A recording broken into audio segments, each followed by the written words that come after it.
काम को उनका नेक नेमुल बदल बनाए, क्योंकि आज हमारा वतन अजीज फिरका परस्ती की लहर में डूबा हुआ है।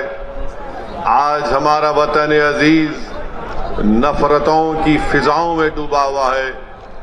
इसीलिए हमारे बुजुर्गों के कुर्बानियों को हमको सामने रखकर दोबारा हमको जद्दोजहद का आगाज करना है।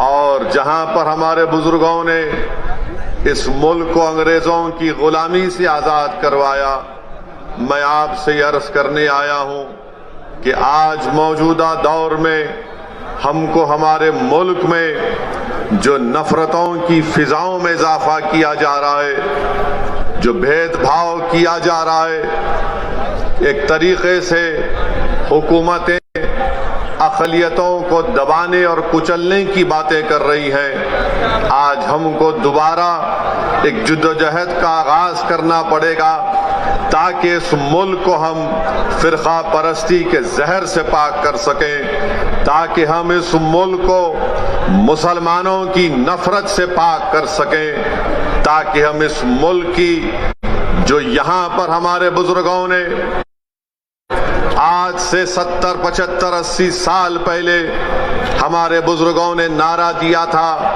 कंपोजिट कल्चर का, इंडियन नेशनलिज्म का। आज हमको उस इंडियन नेशनलिज्म को बहाल करना है। आज हमको और आपको मिलकर अगर हम खराजी अकीदत पेश करना चाहते हैं रेशमी रूमाल के तहरीक के बानियों को, तो अल्लाह अगर उनकी रूहों को जबान देगा तो रेशमी रूमाल तहरीक चलाने वाले बुजुर्गों की रूहें हमको आज पुकार पुकार कर कह रही है कि हमने अपना सब कुछ कुर्बान कर दिया। हमने माल्टा की जेलों में मुश्किलात और मसाइब और मुश्किलात का तूफान का सामना किया। आज वो हमसे पुकार रही है कि जो ताकतें आज इस मुल्क को इंडियन नेशनलिज्म के बजाय हिंदू नेशनलिज्म में डुबोना चाहती है, हमको इंडियन नेशनलिज्म को कामयाब करना है। हमको कंपोजिट कल्चर को बरकरार रखना है, क्योंकि यही हमारे बुजुर्गों ने पाकिस्तान की बनाने की मुखालिफत इंडियन नेशनलिज्म पर की थी, कंपोजिट कल्चर पर की थी।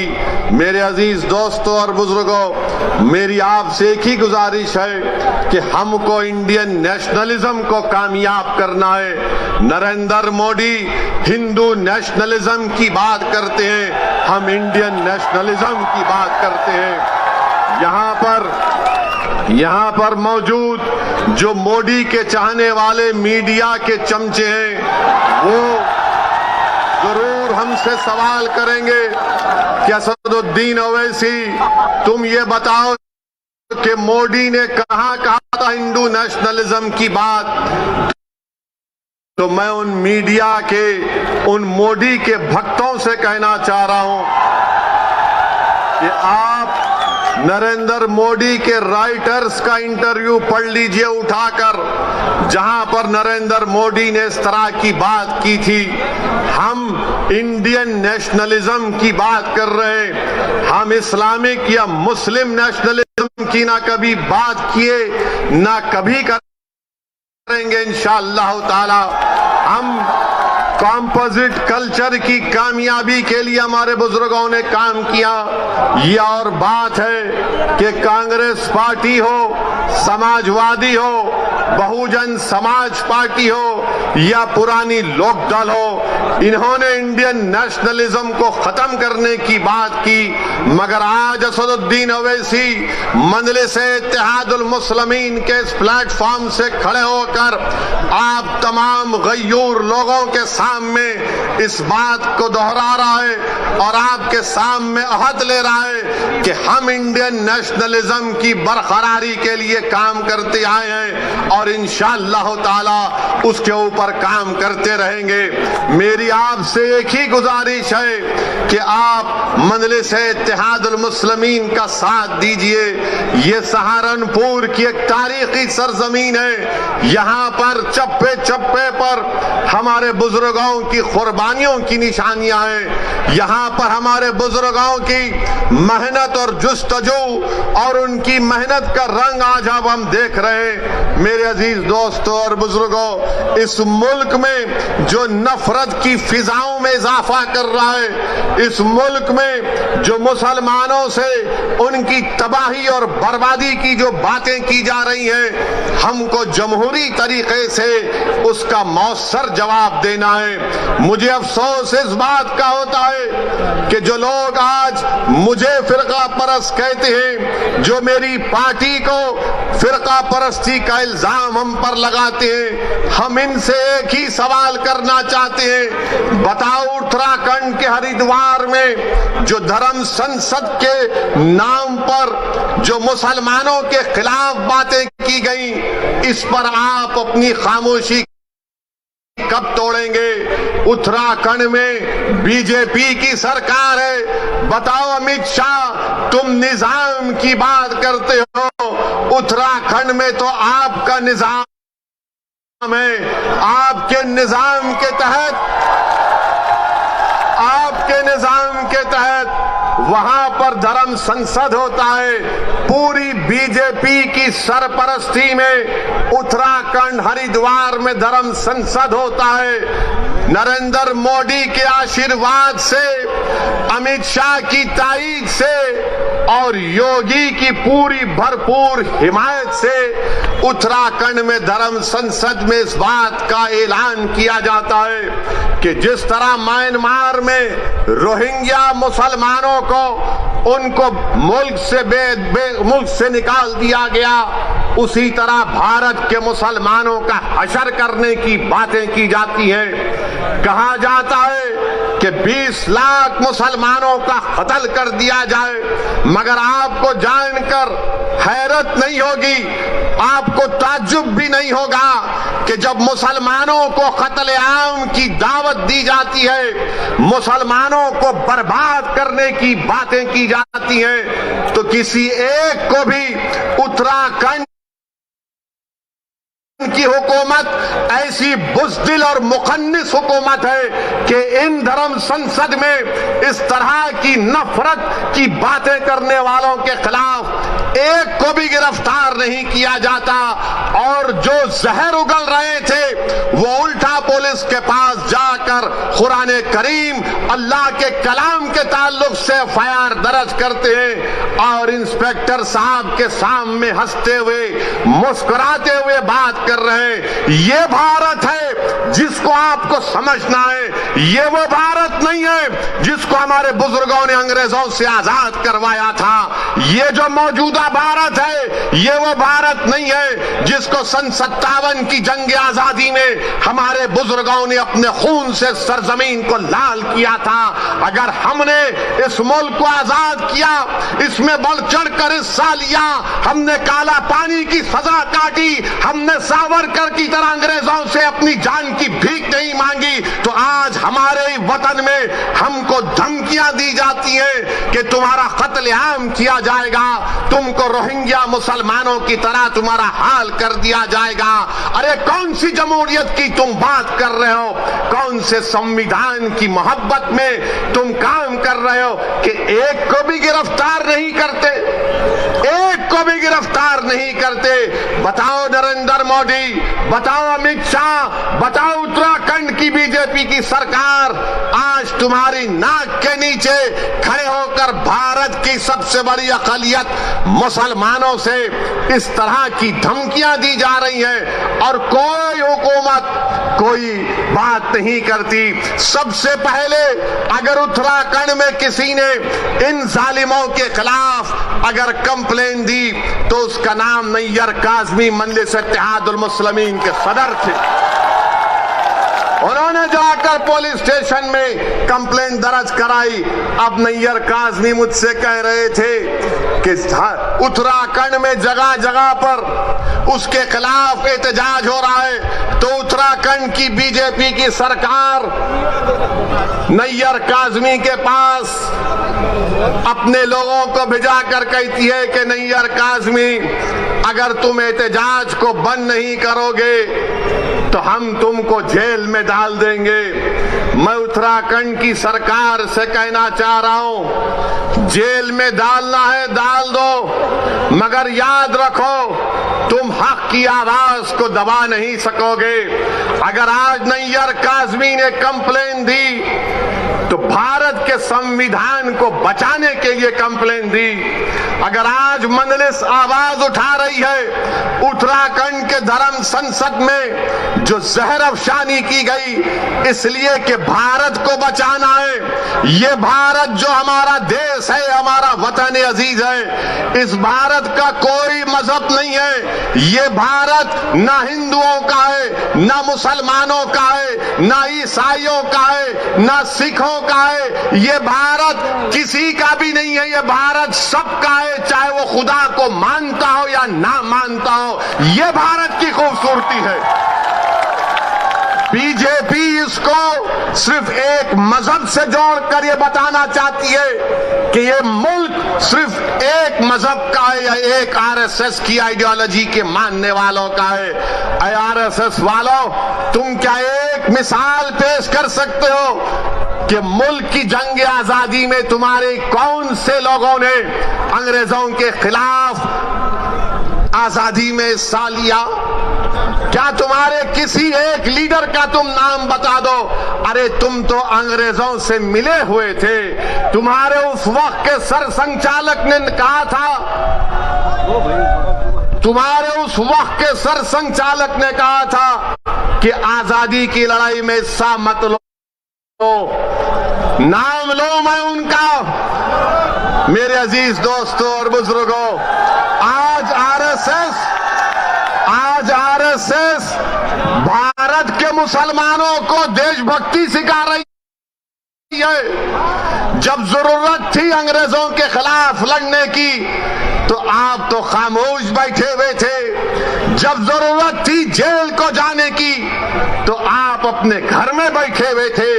अरे हमने हर मैदान में इस मुल्क को अंग्रेजों की गुलामी से आजाद करवाया। नरेंद्र मोदी की जबान से आप कभी नहीं सुनेंगे कि आरएसएस ने इस मुल्क की आजादी के लिए अपना खून या पसीना बहाया। नरेंद्र मोदी बात करेंगे औरंगजेब की,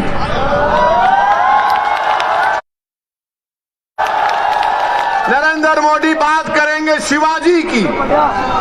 नरेंद्र मोदी कभी बात करो सन 57 की जंग आजादी में। बताओ ये लोग आज जो नफरत फैला रहे हैं इनका क्या रोल रहा? इनका कोई रोल नहीं रहा। बात करते हैं तो जिना की बात करते हैं। अरे इसी सरजमीन से हमने टू नेशन थियरी को रिजेक्ट किया, मुस्तरद किया। हमने इंडियन नेशनलिज्म और कॉम्पोजिट कल्चर की बात की थी। अगर आज हम यहाँ पर सहारनपुर में है, देवबंद में है, गंगोह में है, तो वो जिना के पैगाम को ठुकराने की सबसे बड़ी जीती जागती मिसाल है। मगर इनको सिर्फ जिना याद आता है। समाजवादी को भी आजकल जिन्ना याद आ रहे हैं। अखिलेश को भी जिन्ना जबान पर चढ़ गया। बीजेपी के तो दिलो दिमाग पे चढ़ता ही रहता है। मेरे अजीज दोस्तों और बुजुर्गों, एक और धर्म संसद हुआ छत्तीसगढ़ में। कांग्रेस ने कहा जब बीजेपी कर सकती है तो हम क्यों पीछे हटे। कांग्रेस की सरकार छत्तीसगढ़ में, वहां पर धर्म संसद होता है और उस छत्तीसगढ़ रायपुर के धर्म संसद में कांग्रेस का कैबिनेट रैंक का मंत्री बैठा हुआ है। बीजेपी के बड़े बड़े नेता बैठे हुए हैं और उसमें से एक महाशय ने महात्मा गांधी को गाली दे दी, गोडसे की तारीफ कर दी और साथ में मुसलमानों के खिलाफ जहर बका। उसी धर्म संसद में यह भी कहा गया, अगर मैं कहूं आपके सामने तो यकीनन मुझे कहना पड़ेगा, क्योंकि रिकॉर्ड है। रिकॉर्ड में उस रायपुर के धर्म संसद में क्या क्या कहा गया, उसमें एक मोहतरमा भी थी। उनको मिसेस नहीं बोल सकते, उनको मोहतरमा कहना पड़ेगा।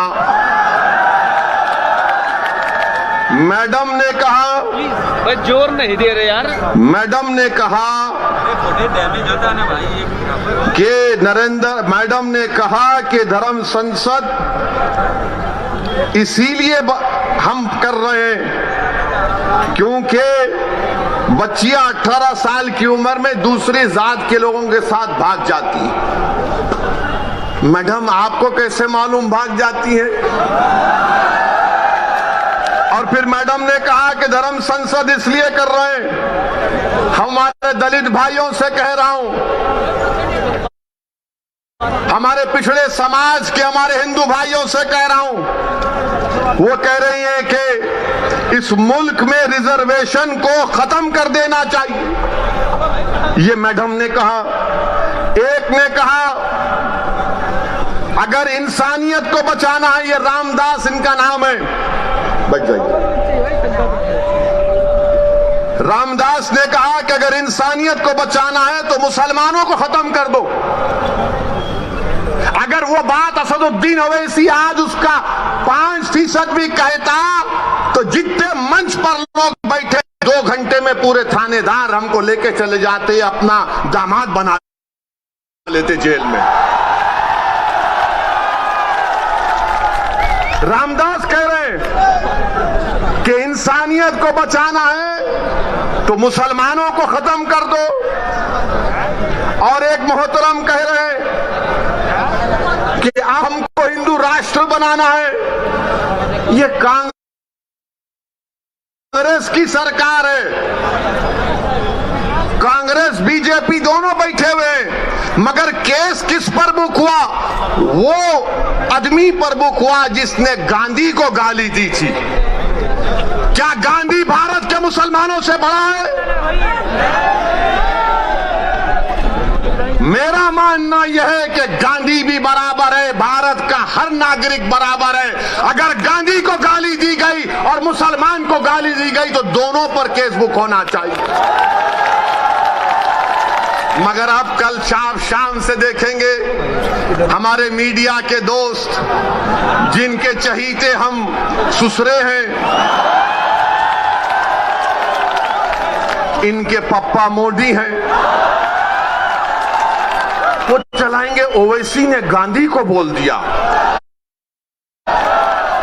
हम ये पूछ रहे हैं कि गांधी को गाली देने पर मुकदमा अगर हो सकता है तो मुसलमान को खत्म करने का मुकदमा क्यों नहीं होगा? तुमको अगर गांधी से मोहब्बत है तो भारत के मुसलमानों से ही मोहब्बत रखो, क्योंकि गांधी ने भूख हड़ताल की थी पार्टीशन के वक्त, जब मुसलमानों को काटा जा रहा था फसादात में।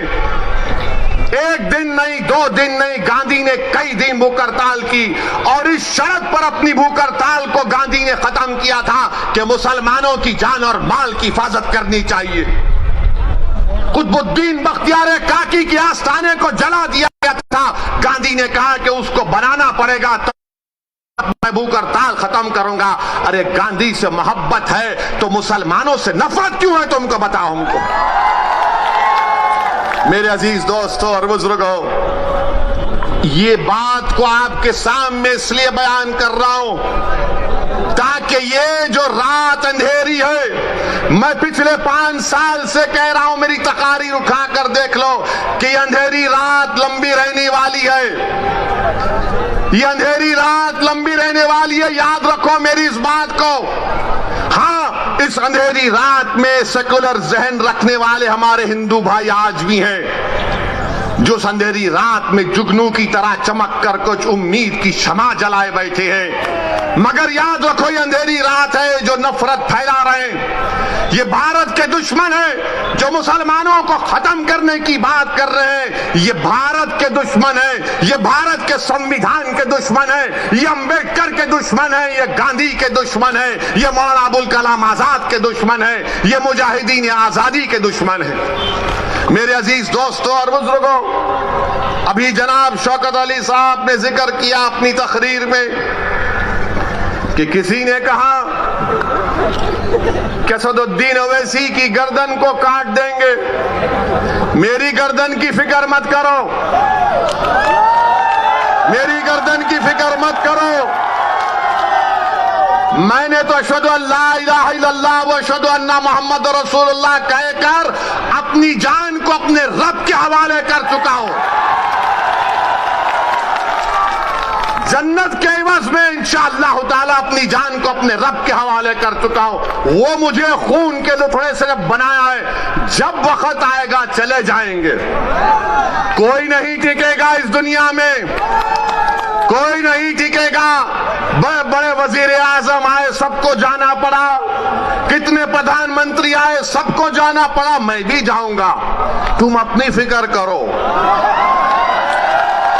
तुम अपनी फिक्र करो कि मेरी गर्दन काटेंगे। गर्दन काटने से क्या हक की आवाज दब जाएगी? क्या गर्दन काटने से सच्चाई छुप जाएगी? क्या गर्दन काटने से जालिम के खिलाफ आप लोग नहीं लड़ेंगे? क्या गर्दन काटने से आप मजलूमों का साथ नहीं देंगे? क्या गर्दन कट जाने से आप इन जालिमों के खिलाफ एक शीशा पिलावी दीवार नहीं बनेंगे?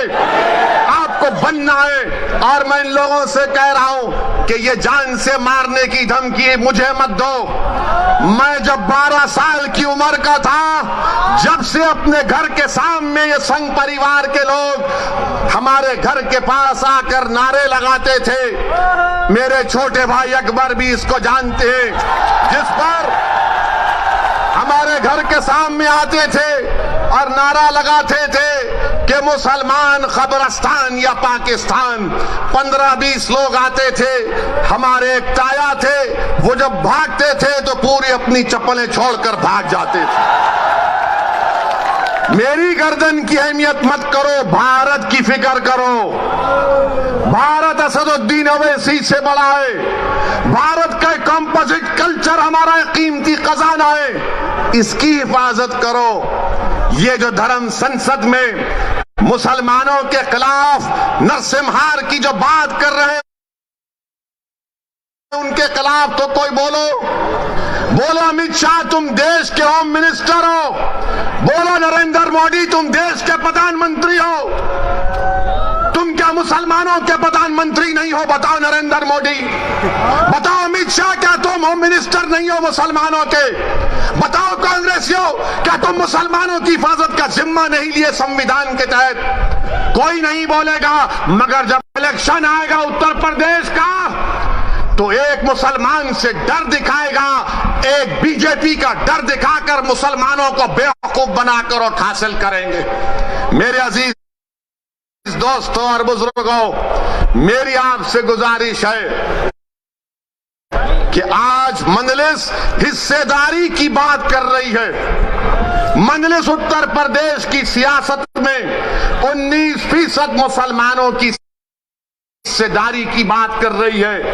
अगर मैं हिस्सेदारी की बात कर रहा हूं तो Samajwadi party, BSP, Congress, BJP, RLD सबके पेट में दर्द शुरू हो जाता है।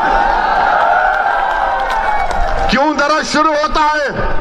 वो नहीं चाहते कि मुसलमान बराबरी पर आ जाए, वो ये चाहते हैं कि मुसलमान दरी बिछाता रहे, दरी बिछाता रहे, दरी बिछाता रहे।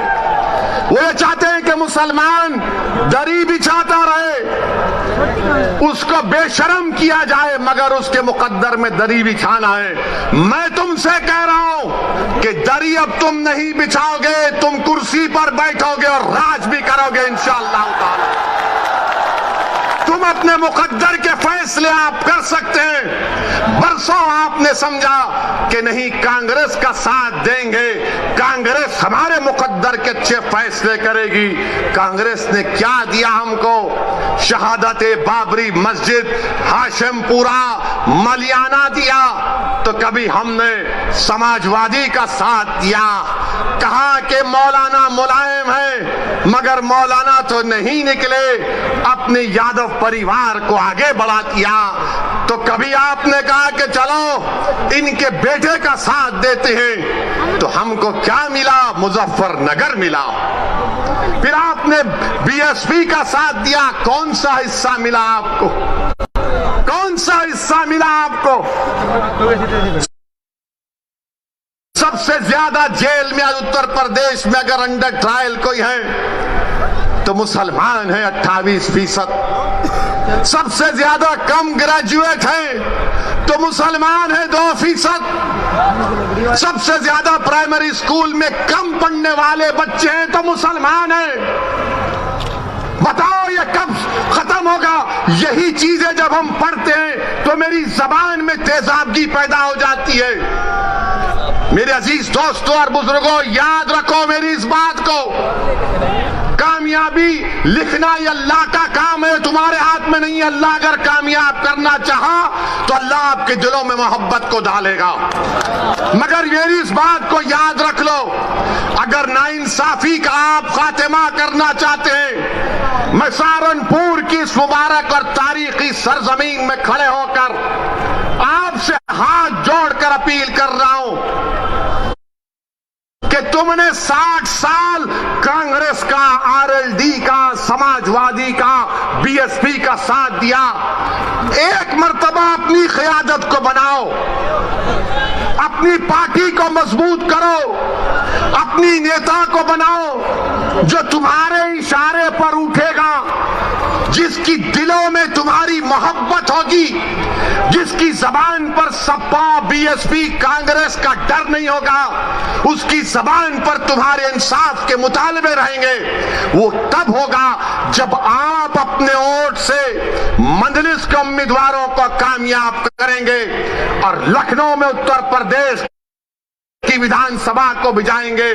लोग उठकर कहेंगे मेरे आज के इस भाषण के बाद कि ओवैसी जज्बाती तकरीर तो करता है, मगर अगर मजलिस के 8-10 एमएलए विधायक जीत जाते हैं तो क्या होता है? 400 की विधानसभा में मुझे किसी ने कहा था, किसी एक सेकुलर पार्टी के एक शख्स ने पार्लियामेंट में मुझसे कहा था, अरे ओवैसी तुम उत्तर प्रदेश को जाते हो, गरम भाषण देते हो, मगर अगर तुम्हारे विधायक जीत जाएंगे तो क्या होगा? मैंने कहा सर अभी पार्लियामेंट में तकरीरें आकर बैठिए। उस वक्त हमने कहा आइए बैठिए। बोले क्या बोलोगे? मैं 4-5 मिनट हम बोलते हैं, बैठकर देखिए मजा आएगा। हमारा अल्लाह ने हमको बोलने की सलाहियत दी और फिर उसके बाद हम जब बाहर निकले हमने कहा बताओ कैसा लगा? तो कहा अगर तुम्हारी तरह बोलने वाले उत्तर प्रदेश की विधानसभा में पहुंच जाएंगे तो उत्तर प्रदेश में मुसलमानों की सफों में इनकलाब बर्पा हो जाएगा और इनकलाब बर्पा होगा इंशाअल्लाह ताला। इंशाअल्लाह ताला इनकलाब बर्पा होगा, क्योंकि अब तक हमने अपनी जबानों को दबा कर रखा। अब तक हमने अपने दिलों में जो हमारी ख्वाहिशात थी, जो उमंगें थी, जो ख्वाबें थी, उनको दबा कर रखा। मेरे गयूर नौजवानों, मेरे इज्जतदार कौम और मिल्लत के बुजुर्गों, उलमाए दीन से मैं आपसे गुजारिश कर रहा हूं कि इन ख्वाबों को पूरा उसी वक्त किया जा सकता है जब हम अपनी पार्टी के सियासी नुमाइंदों को कामयाब करेंगे। कोई उठकर बोलेगा ओवैसी मुसलमान अगर जीतेगा तो क्या सांप्रदायिकता को फायदा नहीं पहुंचेगा?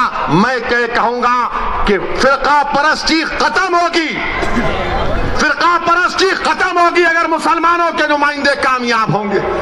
कोई पूछेगा कैसे, तो दैनिक भास्कर अखबार उठाकर देख लो आप। दैनिक भास्कर अखबार ने लिखा कि उत्तर प्रदेश में डीएम डिस्ट्रिक्ट कलेक्टर 28% ठाकुर हैं और ब्राह्मण समाज के हमारे भाई 22% हैं और 5% दलित और शेड्यूल्ड ट्राइब से। कितनी आबादी में हिस्सा होगा ठाकुरों का और हमारे ब्राह्मण भाइयों का? 15-16% के करीब होगा, मगर 50% डीएम उनके हैं। 50% डीएम उनके। समाजवादी की सरकार हो, बीएसपी की सरकार हो या बीजेपी की सरकार हो, ठाकुर और ब्राह्मण विधानसभा में 25 से 27% नजर आएंगे और 19% मुसलमानों की हिस्सेदारी की मैं बात कर रहा हूं। नहीं, सांप्रदायिकता को फायदा मिलेगा, फिरका परस्ती बढ़ेगी। ये करेंगे तो बहुत अच्छा, ये दूध के नहले में हैं, ये बड़े पाकीज़ा हैं। और जब हम एक मजलूम कौम की इंसाफ की बात कर रहे हैं तो सब खामोश हो जाते हैं। मैं यहां पर हमारे हिंदू भाइयों से भी कहना चाह रहा हूं, असदुद्दीन ओवैसी और मजलिस किसी मजहब के खिलाफ ना थी, ना है, ना कभी रहेगी इंशाअल्लाह ताला। मैं यहां पर हमारे पिछड़े वर्ग के खास तौर से हिंदू भाइयों से कहना चाह रहा हूं, हमारे पिछड़े वर्ग के हिंदू भाइयों से कहना चाह रहा हूं, मेरी बात को आप याद रखो।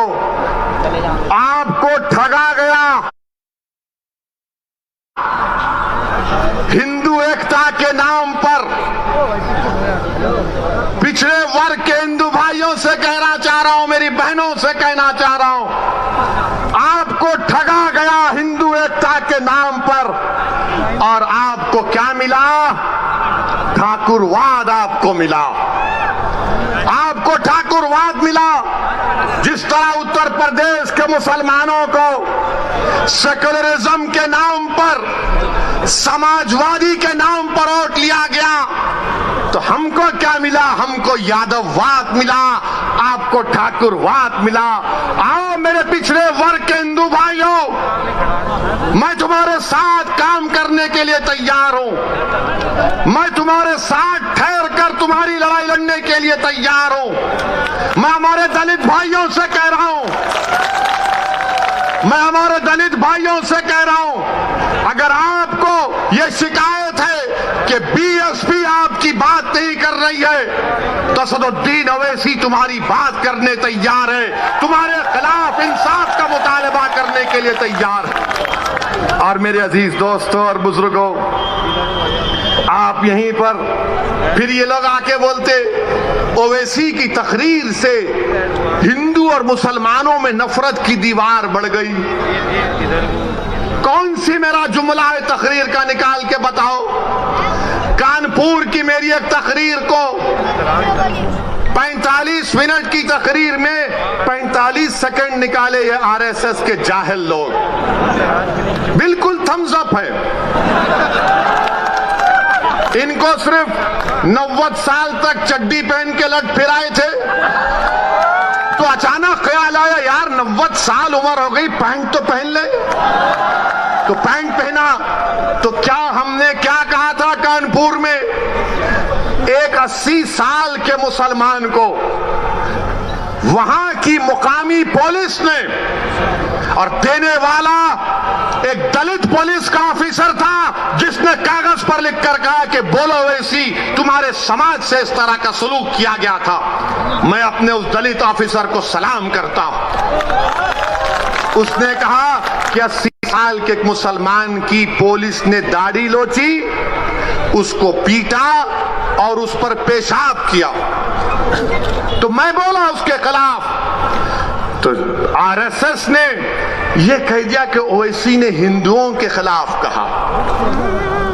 मगर जब हमने पूरा 2 मिनट का वीडियो डाला तो पूरे अपने बगलों में अपने चप्पल को रखकर भागना शुरू कर दिया।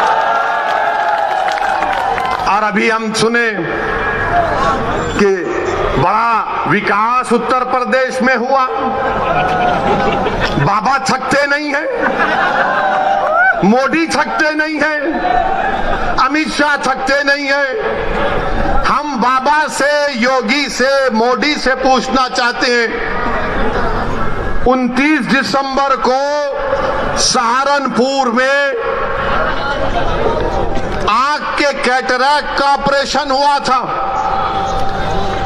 जिसमें से 27 लोगों की बीनाई चले गई।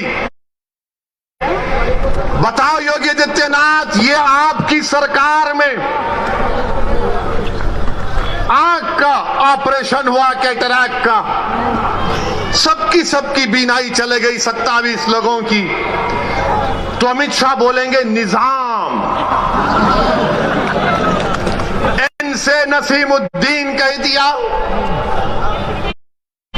आई से इमरान कह दिया, जेडे से आजम खान कह दिया, और एम से बहरहाल कुछ कहा, हाँ उनका नाम कह दिया। अब ये अमित शाह को बड़ी मोहब्बत हो गई उर्दू से, उर्दू से बड़ी मोहब्बत हो गई अमित शाह आपको, आपका निजाम। अरे हम तो ये तय करे हैं कि उत्तर प्रदेश के हाकिम वक्त को बदलेंगे इंशाअल्लाह ताला, उत्तर प्रदेश के हाकिम वक्त को बदलेंगे। और नरेंद्र मोदी, हम आपसे कह रहे हैं कि नरेंद्र मोदी के 3 यार हैं, नरेंद्र मोदी के 3 यार हैं। हमारे साथ बोलिए, एक ड्रामा, दूसरा फसाद, तीसरा अत्याचार। नरेंद्र मोदी के 3 यार, ड्रामा, फसाद, अत्याचार। अब अमित शाह का जवाब देना है, हम किसी का कर्जा बाकी नहीं रखते। अब नसीमुद्दीन का नाम लिए कांग्रेस पार्टी तो नहीं बोलेगी, बोलेंगे नसीम का नाम लेंगे तो हमारे वोट नहीं मिलेंगे। कांग्रेस इमरान का नाम नहीं लेगी, बोलेंगे हमारा क्या होगा। समाजवादी आजम का नाम नहीं लेगी। मगर हम योगी और अमित शाह से कहना चाह रहे हैं, उत्तर प्रदेश में अगर योगी राज है, योगी राज है ना, तो राज अंग्रेजी में आता है RAJ, होता है ना, RAJ। तो R से क्या आता है? रिश्वत। A से क्या आता है? अपराध या फिर आतंक। और J से क्या आता है? जातिवाद। अमित शाह आपका कर्जा अदा हो गया।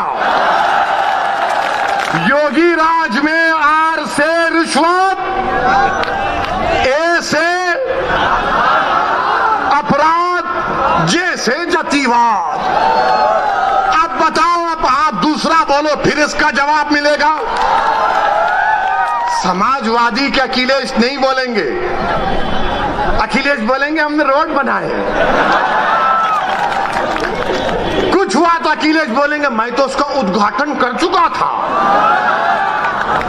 कोई जवाब नहीं देंगे भैया। यकीनन अखिलेश उद्घाटन किया, तुमने मुजफ्फरनगर का किया और योगी की सरकार ने एनकाउंटर पर उसका खात्मा किया। तुमने किया था ये सब। तुमने जो कुछ शुरू किया उसको बीजेपी ने मुकम्मल किया। आज मेरे अजीज दोस्तों और बुजुर्गों, यही बात हम आपसे कहने आए हैं कि आज ये बेहद विधानसभा में पीने के पानी की किल्लत है, बहुत पानी की पीने की किल्लत है। सहारनपुर कमिश्नरेट है, बस डिपो नहीं है। नालियों की सफाई नहीं होती, बरसात में पानी आ जाता है, मगर बाबा विकास की बात करते हैं। बाबा विकास की बात करते हैं। मेरे अजीज दोस्तों और बुजुर्गों, हम आपसे यही अपील करने आए हैं कि आने वाले विधानसभा और असेंबली के इंतखाबात में मजलिस का साथ दीजिए। मैंने ये फैसला किया और फिर कह रहा हूं, हमने ये कहा कि हम कांग्रेस और बीजेपी को छोड़कर किसी से भी अलायंस करने के लिए तैयार हैं। तो सुनिए, तो एबीपी के चैनल पर एक मशहूर जर्नलिस्ट है पंकज साहब ने अखिलेश से पूछा कि आप ओवैसी से समझौता क्यों नहीं कर लेते, तो अखिलेश ने जवाब दिया कि ओवैसी पर बहुत से इल्जाम लगते हैं। अखिलेश साहब, इल्जाम तो हम पर ही लगता है ना, आप पर तो कुछ नहीं लगता। रिवर फ्रंट इल्जाम नहीं, लखनऊ से कानपुर रोड आप बनाए, आप पर कोई इल्जाम नहीं। आपने सब कुछ किया, आपके 10-10 उंगलियां घी में थी, मगर आजम पर इल्जाम लगा बकरी चोरी का और भैंस चोरी का। ये इल्जाम सिर्फ हम पर लगता है, ये 60 साल से हम पर इल्जाम लग रहा है। कभी आतंकवाद का, कभी फिरका परस्ती का, कभी पुलिस को मारने का, तो कभी किसी और इल्जाम का। अखिलेश यादव साहब, इल्जाम तो भारत के मुसलमानों के मुकद्दर का हिस्सा बन चुका है। अब हम इल्जामात की फिक्र नहीं करेंगे। सुन लो अखिलेश यादव, मुझे तुमसे कोई सर्टिफिकेट की जरूरत नहीं है। मैं इस जनता के दरमियान में जाकर अपनी दिल की बात करूंगा और इनके दिल को जीतूंगा और इनके वोट का मुतालबा करूंगा। तुम क्या दोगे? तुम 11% यादव हो, हम 19% मुसलमान हैं। अगर तुम मुख्यमंत्री बने और जनाब मुलायम सिंह बने तो मुसलमानों के वोट की खैरात से बने। तुम याद रखो इस बात। हम पर इल्जाम, अरे हमारे पे कुछ इल्जाम लगा, हमारी तारीख गवाह है, हमारी नबी की सीरत की किताबें पुकार पुकार कर कह रही हैं कि जिस पर इल्जाम लगता है अल्लाह उसको कामयाब करता है और करेगा इंशाअल्लाह ताला। इल्जाम है, कोई बात नहीं है, मगर याद रखो, चुनाव के बाद बच्चों की तरह नहीं रोना। चुनाव के बाद बच्चों की तरह सिसक सिसक कर नहीं रोना। हम तो रोते हैं अपने रब के सामने हाथ उठाकर। हम इन जालिमों के सामने अपनी बेबसी का इजहार नहीं करते, हम रब्बे कायनात के सामने अपनी बेबसी का इजहार करते हैं, क्योंकि वो गफूर रहीम है, वो सत्तार है, वो गफ्फार है, वो लतीफ है और अल्लाह हमको कामयाब और कामरान करेगा। मेरे बस में इतना है, शौकत के बस में इतना है, महताब और हमारे अंबेडकर साहब की ताकत में बस इतना है कि हम आपके पास जाकर अपनी बात को पूरी इखलास के साथ रख रहे हैं। दिलों में मोहब्बत डालने वाले का काम तो अल्लाह का है, दिलों को मोड़ने का काम तो अल्लाह का है। मैं तो बार बार कह रहा हूं कि अपने दिल पर हाथ रखकर मैंने आज आधे घंटे 40 मिनट में जो कुछ कहा, सोचो आप अपने घर को जाओ, रात के अंधेरे में अगर तुम उठते हो तो सोचो इस बात को, कब तक हम सिस्कियां लेकर, कब तक हम इस गैर यकीनी कैफियत में अपनी जिंदगी को गुजारेंगे। भारत की जमहूरियत, अंबेडकर का बना हुआ संविधान हमको इस बात की इजाजत देता है कि हम सियासत में अपने नेता को अपनी हिस्सेदारी की बात करें। हिस्सेदारी के हिस्सा लें और अपनी क़यादत को, सियासी लीडरशिप को बनाएं। इससे भारत मजबूत होगा, इससे भारत का संविधान मजबूत होगा। यही चंद गुजारिशात मैं आज तक कहने के लिए आया हूं। आपसे सिर्फ गुजारिश करूंगा कि अगर आप मेरी जबान में इन आने वाले बच्चों से ना कह दे जो कल बूढ़े हो जाएंगे कि तुमको तुम्हारा हिस्सा नहीं मिला। हिस्सा उसी वक्त मिलेगा जब आप उठ खड़े होंगे, सियासी क़यादत बनाएंगे, अपने वोट से अपनी पार्टी को कामयाब करेंगे। जिस तरह ठाकुरों ने योगी को मान लिया, जिस तरह पिछड़ा वर्ग ने मोदी को अपना लिया, जिस तरह दलितों ने आज बहन जी और चंद्रशेखर आजाद को अपना नेता मानते हैं। आओ मुसलमानों, तुम मुझे नहीं तो खुद नेता बन जाओ। मैं तुम्हारे साथ ठहरने के लिए तैयार हूं। अस्सलाम वालेकुम व रहमतुल्लाहि व बरकातुहू।